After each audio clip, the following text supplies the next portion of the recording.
Hey guys, Raymond here. So right now it's 7:13 a.m. in Vietnam. I'm at the hotel and I have with me right here the DJI Tello drone that we're gonna use later at the farm. So I've custom modified it to have my AI algorithms. So what it does, it detects dragon fruits and counts crop yields. And I've attached all the reference research papers, GitHub codes, and everything I've done in the description below. So yeah, let's go.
My passion project focuses on three key areas. First, developing scalable AI solutions for agricultural yield tallying. This is for farmers to better estimate their seasonal produce and cut better deals with their buyers. 2. Creating accessible technology for smaller farms, because this drone use is budget-friendly, versatile, and highly effective. 3. Lastly, preserving traditional farming knowledge while enhancing efficiency through technology.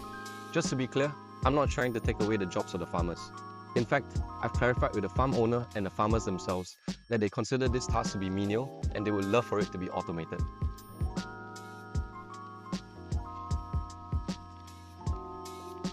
By now you guys might be wondering as to why I'm doing this project. So here's a little bit of history about myself. I'm a half Vietnamese, half Singaporean, and I've lived the first 9 years of my life in Vietnam. And ever since I was young, I've had this burning passion for aviation, which led me to become a pilot trainee in the Singapore Air Force. I'm also an alumni in the Diploma of AI and Analytics from Singapore Polytechnic, and I've always wanted to combine these few things by utilizing the knowledge and skills that I've learned in Singapore and applying it back into Vietnam. So yeah, that's what this project is about.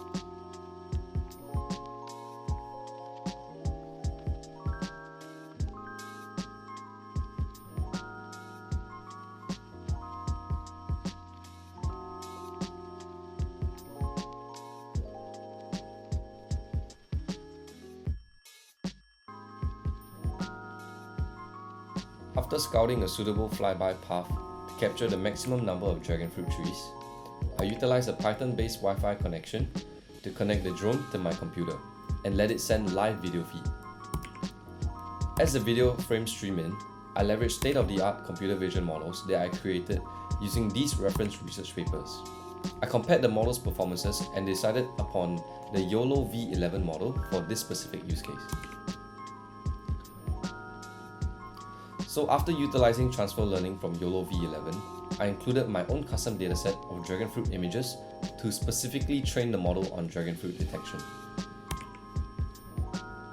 I then fine-tuned the model's hyperparameters, analyzing the correlation metrics and pair plot graphs, while evaluating performance through training progress and loss curves.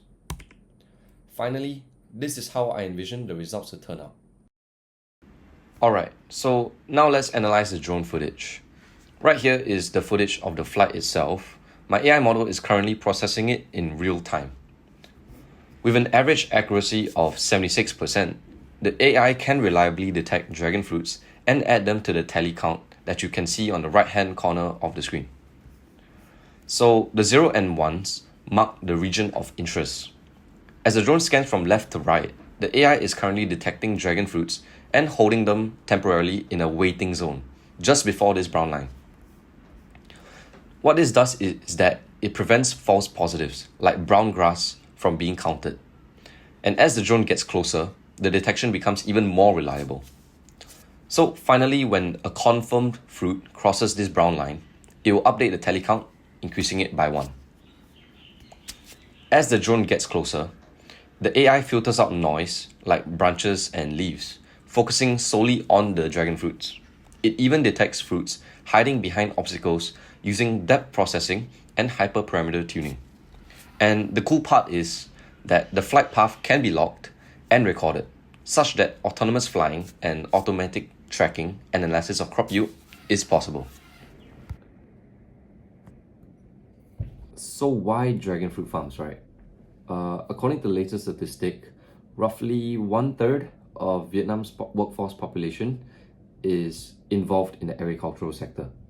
And with the dragon fruit being the national fruit of Vietnam, and Vietnam being the world's largest producer and exporter of the dragon fruit, I reached out to a local farm in a neighboring province northeast of Ho Chi Minh City, and I offered a collaboration, hoping to make their farming tasks easier and more efficient by using my skills and expertise in AI and aviation. Dragon fruit tallying as of now has been done by farmers manually, and hopefully by utilizing this technology, their tasks can be less mundane and less tedious. Yeah. To me, this project was more than just a passion project. Moving forward, I want to utilize my skill sets and combine AI and aviation to serve my community. And lastly, that was my trip to Vietnam. Thank you guys for joining me on this journey. Consider subscribing to stay connected as I continue exploring my passions. And yeah, bye guys.